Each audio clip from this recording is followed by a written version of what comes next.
नमस्कार। लक्ष्मी विलास बैंक के ऊपर से मॉरेटोरियम उठ गया है। 27 नवंबर से लक्ष्मी विलास बैंक और डीबीएस बैंक एक हो गए हैं। एलवीबी से पैसा निकालने में अब कोई रिस्ट्रिक्शन नहीं है और सारे बैंकिंग सर्विस नॉर्मली फंक्शन कर रहे हैं। आप सबको पता है कि लक्ष्मी बैंक के ऊपर 17 नवंबर को मॉरेटोरियम लगाया था आरबीआई ने, यानी रिजर्व बैंक ऑफ इंडिया ने। इस मॉरेटोरियम के बाद काफी सारे सवाल उठे थे, जैसे बैंक में जिन लोगों ने इन्वेस्ट किए थे, शेयर्स खरीदे थे, उनके पैसे का क्या हुआ। इधर लक्ष्मी बैंक के शेयर 17 नवंबर के 15.55 रुपये शेयर के रेट से गिरकर अभी 7 to 8 रुपीस पर शेयर के आसपास ट्रेड कर रहा है। लगातार लोअर सर्किट लग रहा है लक्ष्मी बैंक के शेयर्स को। आज के वीडियो में आपके यानी डिपॉजिटर्स, इन्वेस्टर्स के सारे सवालों का जवाब देने की कोशिश करेंगे हम। अगर आपके पास कोई और सवाल है तो कमेंट सेक्शन में लिखिए और चैनल को सब्सक्राइब जरूर कीजिए। अगर आपको घर बैठे पैसे कमाना है और शेयर मार्केट में ट्रेडिंग करना है तो आपके लिए बेस्ट ऑप्शन है एंजल ब्रोकिंग का डीमैट अकाउंट। यहाँ आपको पहले साल अकाउंट मेंटेनेंस चार्ज फ्री मिलेगा।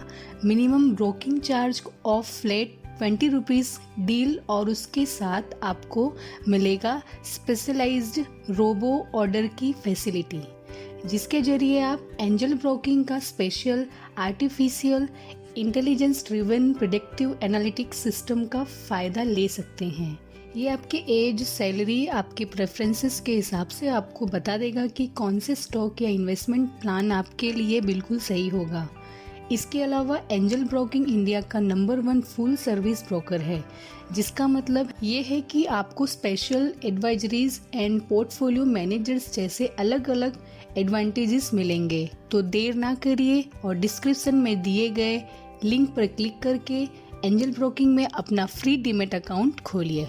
भी बैंक में 2 मेन तरीके के डिपॉजिट होते हैं, saving deposit and fixed deposit. Lakshmi bank के डिपॉजिटर्स के सारे रेट अनचेंज रहेंगे। सेविंग्स एंड फिक्स्ड डिपॉजिट दोनों के डीबीएस बैंक से मर्जर से पहले जिस रेट से डिपॉजिट चल रहे थे वही कंटिन्यू रहेंगे। नए अकाउंट में भी एग्जिस्टिंग रेट ही चालू होंगे। रेट्स के बारे में कोई भी चेंज होने से पहले नोटिस दिया जाएगा बैंक की तरफ से।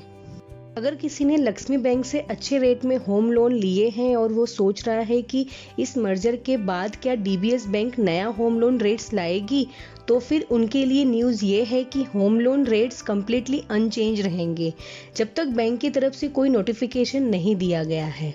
लक्ष्मी विलास और डीबीएस बैंक का मर्जर अब तक पूरा कंप्लीट नहीं हुआ है, इसलिए फिलहाल लक्ष्मी बैंक के अकाउंट होल्डर्स सिर्फ लक्ष्मी बैंक का ही framework and technical background use कर पाएंगे।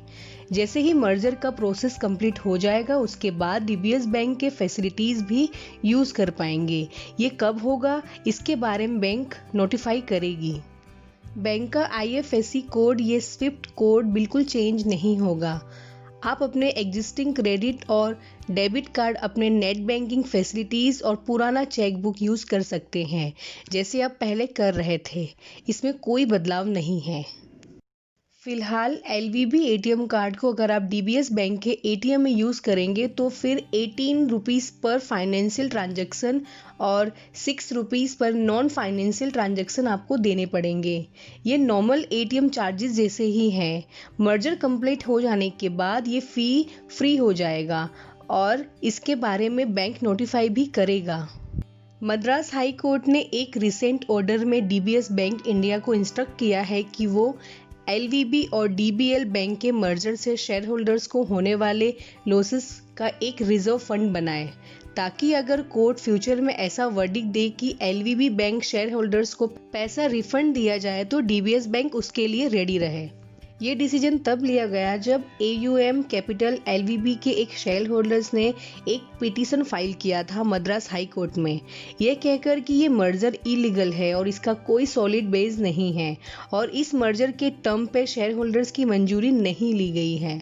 ये बात बिल्कुल सही है कि करीब करीब 97,000 इन्वेस्टर्स का कैपिटल रातों रात खत्म हो गए जब आरबीआई ने ये मॉनिटोरियम अनाउंस किया और मर्जर डिसाइड किया। हालांकि मर्जर के बाद लक्ष्मी बैंक के शेयर्स जीरो वैल्यू पर नहीं आए हैं, लेकिन लॉस का अमाउंट बहुत ही ज्यादा है। कुछ पार्टीज का कहना है कि सरकार को ऐसे मर्जर करने से पहले नीलामी करनी चाहिए थी।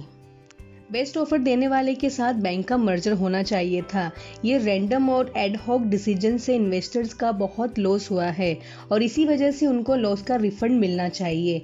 मद्रास हाई कोर्ट की तरफ से ये डिसीजन एक पॉजिटिव स्टेप है इन्वेस्टर्स के लिए, लेकिन फाइनल कोर्ट में ऑर्डर का फैसला बदल भी सकता है या डिसीजन पॉजिटिव आया तो सुप्रीम कोर्ट में पिटीशन जाएगा और उसमें भी बहुत समय लग सकता है। फिलहाल इतना कहना सही होगा कि जिनके पैसे एलवीबी में डूबे हैं उनको थोड़ा और वेट करना पड़ेगा और शायद वेट करने के बाद भी बहुत ज़्यादा रिफंड ना मिले, क्योंकि रिजर्व फंड शेयर्स के फेस वैल्यू पर बनाई जाएगी। वो अगर 17 नवंबर का प्राइस यानी 15.55 रुपीज़ के आसपास हुआ तो भी बहुत सारे डिपॉजिटर्स को बहुत लॉस में होने का चांसेस है। लेकिन अगर डीबीएस बैंक ने एलवीबी के फाइनेंस को संभाल लिया और अगले क्वार्टर यानी Q3 2021 में अच्छा रिस्पॉन्स दिखाया तो फिर शेयर्स ऊपर भी जा सकते हैं। लेकिन ये पूरा मामला अभी स्पेकुलेशन बेस पर है, इस पे कुछ भी कहने के लिए थोड़ा वेट करना पड़ेगा। वीडियो को लास्ट तक देखने के लिए धन्यवाद।